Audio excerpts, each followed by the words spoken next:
लेकिन डॉक्टर सुनीला, मैं ये पहले समझना चाहता हूँ कि विपक्ष, अब जबकि उसके पास बेहतर संख्या बल है और जिस तरह से आज उसने बात रखी है अपनी संसद में, क्या वो कोई नई बात, कोई नया इशारा है, उसके नए संकल्प को भी जाहिर करता है कि आपने पिछली लोकसभा तक जो कुछ किया सो किया, लेकिन अब ये नई लोकसभा है, अब नई संख्या है, नए समीकरण और गणित है, आप अपनी हदों में रहें। जी प्रोफेसर साहब, मुझे लगता है कि स्पीकर साहब को आईना दिखाने का काम विपक्ष ने किया। होता यह है कि जब नई शुरुआत होती है तो लोग बहुत अच्छी अच्छी बातें करते हैं। उस समय उनका जो पास्ट रहा है, उस पास्ट का उल्लेख करके पूरे देश के अंदर और पूरी पार्लियामेंट के अंदर ये एक मैसेज दे दिया है कि हम हर चीज को हमने बहुत माइन्यूटली ऑब्जर्व भी किया है और उसकी पीड़ा भी हमने भुगतने का काम किया है। लेकिन उनका अपने आप में चयन होना, देखिए एक इलेक्शन का प्रोसेस था, इलेक्शन हो सकता था, है ना, लेकिन उस प्रोसेस के अंदर ऑपोजिशन नहीं गया ताकि ये एक नैरेटिव पूरे देश के अंदर नहीं जाए कि भाई ये लोग तो हर समय ही बखेड़ा खड़ा करना चाहते हैं। बहुत शालीनता के साथ ने सबने जो है, एक तो मतलब चुनाव ही गया उन्हें, फिर उसके बाद में सब लोगों ने बधाई भी दी और बधाई के अंदर भी कोई कड़वाहट नहीं थी। एक किस्म की जो चेतावनी थी, या ये माना जाए कि ऑपोजिशन उनके सामने जो चुनौतियां मानता है, उन चुनौतियों को रेखांकित करने का काम ऑपोजिशन लीडर्स ने बखूबी किया। मैं शीतल जी की इस बात से सहमत हूं कि अगर हिंदी में राहुल जी बोलते तो वो बेहतर जो है उनका एक्सप्रेशन भी होता और वो बहुत ज्यादा इफेक्टिव भी होते।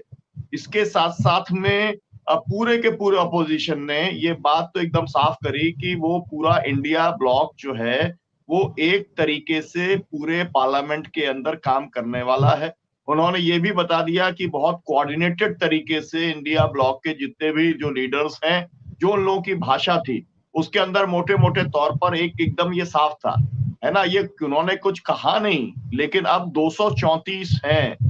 है ना, 145 150 नहीं है जिन्हें आप निकाल करके बाहर करने का काम कर सकते हो। ये भी एक तरीके से एहसास कराने का काम किया। लेकिन इसके अंदर सबसे दुखद पक्ष ये है कि कहीं भी होता है, देखिए मैं 2 बार हाउस में रहा हूं और होता यह है कि जब इस तरीके की बातें अगर अपोजिशन करता है तो वो एक जो है जो स्पीकर है वो बोलते हैं, अरे भाई आप चिंता मत करिए, आप जो है मेरे प्रति आप इस तरीके की बात मत करिए, मैं अपनी तरफ से कोशिश करूंगा कोई भेदभाव ना हो,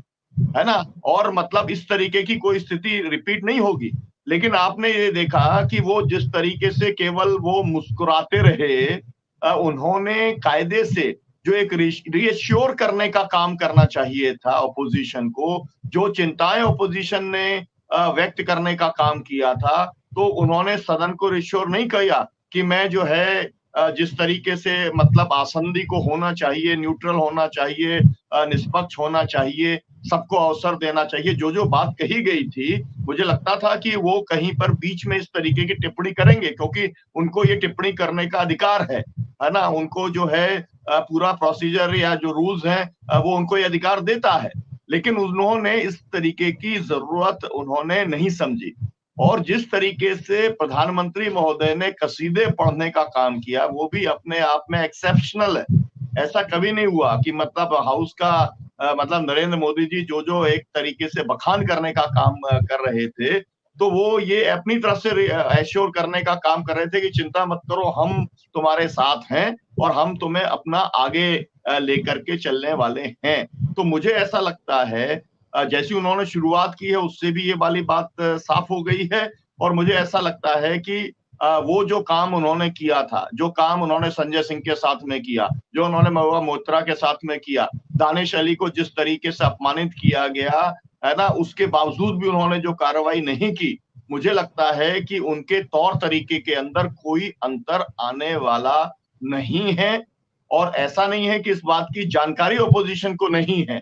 लेकिन एक शुरुआत जो है वो इस नैरेटिव के साथ में नहीं करना चाहते कि ये लोग चुन करके आ गए, देखो फिर वैसे के वैसे ही हैं, क्योंकि एक जो टिपिकल जिसे कहा जाए कि कुछ इस तरीके के लोग हैं जब ये बात चलती है कि भाई पार्लियामेंट पे कितना खर्चा होता है, एक दिन के अंदर 1 घंटे में कितना खर्चा होता है, फिर ऑपोजिशन के बारे में ये बात बताई जाती है और एक नैरेटिव बनाया जाता है कि ये लोग तो जो है डिस्टर्बेंस पैदा करते हैं, हिंड्रेंस पैदा करते हैं, ये तो सदन को काम ही नहीं करने देना चाहते। तो मुझे लगता है कि ये सिग्नल जो है ऑपोजिशन ने अपनी तरफ से दिया है कि वो कंस्ट्रक्टिव ऑपोजिशन की भूमिका वो अदा करने का काम करना चाहता है, लेकिन onus lies on the speaker. ये वाली बात उन्होंने बहुत स्पष्ट करने का काम किया है, क्योंकि आप प्रधानमंत्री के भाषण का आप याद करिए, प्रधानमंत्री ने जो है एक तरीके से अपोजिशन को सबक सिखाया था कि भाई आपको रिस्पॉन्सिव होना चाहिए, और उन्होंने ये कहा था कि भाई ये लोग तो केवल जो है नारेबाजी करने वाले लोग हैं। तो उस सब के बावजूद उसका बहुत तगड़ा रिएक्शन हो सकता था। आज ऑपोजिशन के लोग प्रधानमंत्री का जवाब दे सकते थे, लेकिन उन्होंने नहीं दिया। तो मुझे लगता है कि बहुत उदार रवैये के साथ में ऑपोजिशन ने हाउस की शुरुआत की है, और लेकिन ये वाली बात एकदम साफ है कि बहुत कॉन्फिडेंट है। आज मेरी अखिलेश जी के साथ में जो है लंबी बातचीत हुई, उससे भी समझ में आया कि किस तरीके का कॉन्फिडेंस है, और भी लीडर्स से जो मुलाकात हुई तो लगा कि ऑपोजिशन जो है वो लबालब है आत्मविश्वास के साथ में। और ये जो बात राहुल जी ने कही कि भाई जो पूरा आइडिया ऑफ इंडिया है, अब इसके अंदर जो लोगों की जो आवाज है, ये आवाज जो है वो उठाएंगे, और उसके अंदर जो है कोई भी बाधा होगी उसको ऑपोजिशन जो है वो बर्दाश्त नहीं करेगा। वो ये वाली बात भी एकदम साफ तौर पर है। अपनी तरफ से जो है उन्होंने, सुले जी ने तो ये कहा कि भाई हम जो है वेल में नहीं आना चाहते, तो एक तरीके से ऑपोजिशन की तरफ से ये भी मैसेज दिया गया कि भाई हम लोग इस तरीके का कुछ नहीं करना चाहते, बनस्बत कि आप भी ये रवैया ऑपोजिशन के प्रति अपनाने का काम नहीं करें। लेकिन मैं बहुत ज्यादा होपफुल नहीं हूं। हमारे जो अभी एक पैनलिस्ट है उन्होंने कहा कि जो है अब वो शब्द ठीक नहीं होगा, लेकिन जो है कुछ ऐसे लोग होते हैं